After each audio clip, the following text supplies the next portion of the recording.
multiple and A4 areas. Various attacks ready in multiple areas னு வந்துச்சு sir. அப்படினா Domino effect sir. அந்த bomb blast இதோட நிக்காது, கண்டினியூ ஆகும். இப்பதான் ஃபோரன்சிக்ல இருந்து கால் பண்ணாங்க. கமிஷனர் ஆபீஸ்க்கு வந்த லெட்டரை ஃபாரன்சிக் அனுப்பியிருந்தாங்கல்ல, அது தானா ஃபயர் ஆயிடுச்சான். அந்த லெட்டர்ல ஒரு கெமிக்கல் இருந்ததாகவும் அதே கெமிக்கல் திருச்சியில பிளாஸ்ட் ஆன காரோட ஸ்பேர் பார்ட்ஸ்ல இருந்ததாகவும் சொன்னாங்க. சார் என்ன சார், இதை இப்ப எப்படி தடுக்க போறோம்? நீங்க வீட்டுக்கு சீக்கிரமா வாங்க. Okay sir. Okay sir. போலாம் சிவா.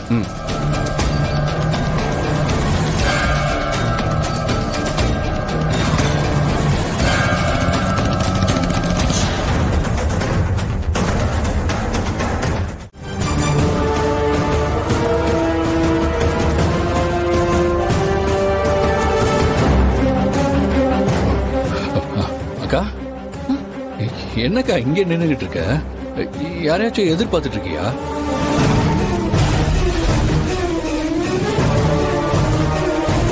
அது ஒரு சீக்ரெட். என்னக்கா என்கிட்ட கூட சொல்ல முடியாம அப்படி என்ன சீக்ரெட்? ஐயோ அக்கா, நான் சும்மா விளையாட்டுக்கு தான் கேட்டேன். நீ எதுவா இருந்தாலும் முடிச்சுட்டே சொல்லு. அதுக்கு இல்ல. ஏங்கா, அந்த பிளட் சாம்பிள் கிடைச்சிருச்சா? அதுக்காக தான் இப்போ வெயிட் பண்ணிட்டு இருக்கியா? கபிலா, உனக்கு எப்படி தெரியும்? என்னக்கா, நேத்து நீ தானக்கா அதை பத்தி சொல்லிட்டு இருந்த. இப்ப பார்க்க வேற ரொம்ப எக்ஸைட்மெண்டோட இருக்கியா? அதான் ஒருவேளை அதுவா தான் இருக்குமோன்னு கேட்டேன். ஆமா ஆமா கபிலா. அக்கா, எப்படிக்கா அந்த பிளட் சாம்பிள் அவ்வளவு ஈஸியா கிடைக்குமா என்ன? கஷ்டம் தாண்டா. ஆனா ஒரு ஆளை நாங்க பிடிச்சோம்.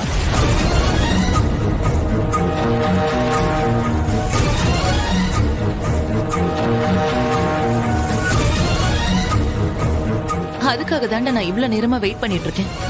அக்கா சூப்பர்க்கா. இது பாரு, எப்படியோ நீ நினைச்சத பாதி சக்சஸ் ஆக்கிட்ட. கண்டிப்பா அதை முழுசா சக்சஸ் பண்ணுவேக்கா. All the best. Thank you Kapila.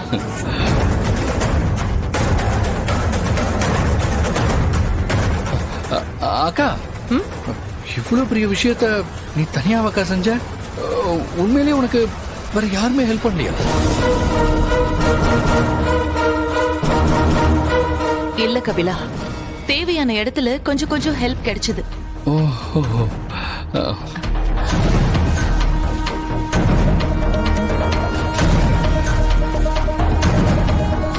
கண்டிப்பா அக்காவுக்கு யாரோ ஹெல்ப் பண்ணிருக்காங்க. அக்காவுக்கு யாருன்னு என்கிட்ட கூட சொல்ல முடியாத அளவுக்கு மறைக்கிறான்னா கண்டிப்பா அவங்க எனக்கு தெரிஞ்சவங்களா தான் இருக்கணும். யாரா இருப்பாங்க? ஆஹா, அக்கா கைக்கு மட்டும் அந்த கொரியர் கிடைச்சது. வர்மாவோட ஃபேஸ் அக்கா எல்லாருக்கும் எக்ஸ்போஸ் பண்ணிடுவாங்களே. வர்மா மாட்டினா நானும் உள்ள சேர்ந்து மாட்டுவேன். என்ன பண்றது?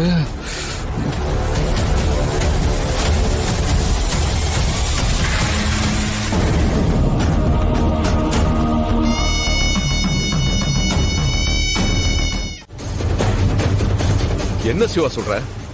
அப்போ அந்த வர்மாவை நம்ம எப்படியாவது தடுத்தாகணுமே. கொஞ்சம் அசால்ட்டா விட்டா கூட என்னென்ன நடக்கும்னே தெரியாது. அதுக்கு ஒரு வழிதான் சார் இருக்கு. என்ன வழியேடி? வர்மா எந்தெந்த வண்டியில பாம்பு வச்சிருக்கான்னு அவனுக்கு மட்டும் தான் சார் தெரியும். இப்ப அதெல்லாம் நம்ம கண்டுபிடிச்சு ரிமூவ் பண்றதுக்கு பாசிபிளே கிடையாது. அதோட அவன் எத்தனை வண்டியில பாம்பு வச்சிருக்கான்னு தெரியாது. அதனால இப்போ நமக்கு இருக்கிற ஒரே ஒரு ரூட், வர்மாவை அரெஸ்ட் பண்றதுக்கான வேலையில நம்ம உடனே இறங்கணும். அவனை அரெஸ்ட் பண்ணி அவன் வாயாலேயே எங்கெங்க பாம்பு வச்சிருக்கான்னு கேட்டு நம்ம தடுத்தாதான் சார் உண்டு. அது உடனே நடக்கிறதுக்கு பாசிபிளா ஏடி? ஏன் கேக்குறேன்னா, இத்தனை வருஷமா அந்த வர்மாவை அரெஸ்ட் பண்றதுக்கு போராடிட்டு இருக்கோம். இப்போ கொஞ்ச நேரத்துல அது நடந்துருமா என்ன? அதுக்கான சோர்ஸ் நம்ம கிட்ட எதுவுமே இல்லையா ஏடி? அது பாசிபிள் தான் சார். இன்னும் கொஞ்ச நேரத்துல வர்மாவோட போட்டோ நமக்கு கிடைச்சிருச்சுன்னா அவன் யாருன்னு உடனே ஃபேஸ் ஆப்ல செக் பண்ணி அவன் எங்க இருக்கான்னு நம்ம கண்டுபிடிக்கலாமே.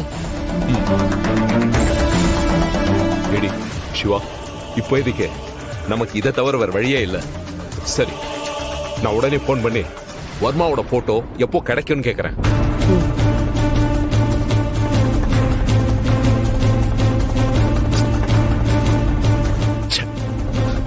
சார் என்னாச்சு? ரிங்காவது எடுக்க மாட்டேன்ற. பட் ஷூரா போட்டோ சீக்கிரமா கிடைச்சிடும். அதுக்கான ப்ராசஸ்ல தான் பிஸியா இருக்காங்கன்னு நினைக்கிறேன். அதான் போனை எடுக்க மாட்டேன்றாங்க. ஆனா நாம எதுக்கும் இன்னொரு ஆப்ஷன் வச்சுக்கிறது நல்லது. வேற ஏதாவது ஐடியா இருக்கா? சார், நம்ம சென்னையை தாண்டி போற எல்லா வண்டியையும் உடனே செக் போஸ்ட்ல சொல்லி செக் பண்ண சொல்லணும் சார். பட் சிவா, மீடியாவுக்கு தெரிஞ்சா பப்ளிக் இன்னும் பயப்பட ஆரம்பிச்சிடுவாங்களே. அது இன்னும் நமக்கு ப்ராப்ளம் தானே. சார், அப்படி ஒரு ப்ராப்ளம் வராம இருக்கணும்னா நம்ம செக் பண்றதையும் ஃபாரன்சிக்ல நடந்த மாதிரி இதையும் ஒத்திகைன்னு சொல்லி மீடியாவையும் பப்ளிக்கையும் நம்ப வைக்கிறது தான் நமக்கு ஒரே ஒரு வழி. அப்போ யாருக்கும் எந்த டவுட்டும் வராது.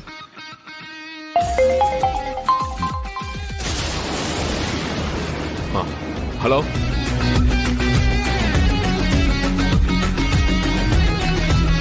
ஓகே வச்சிடுறேன்.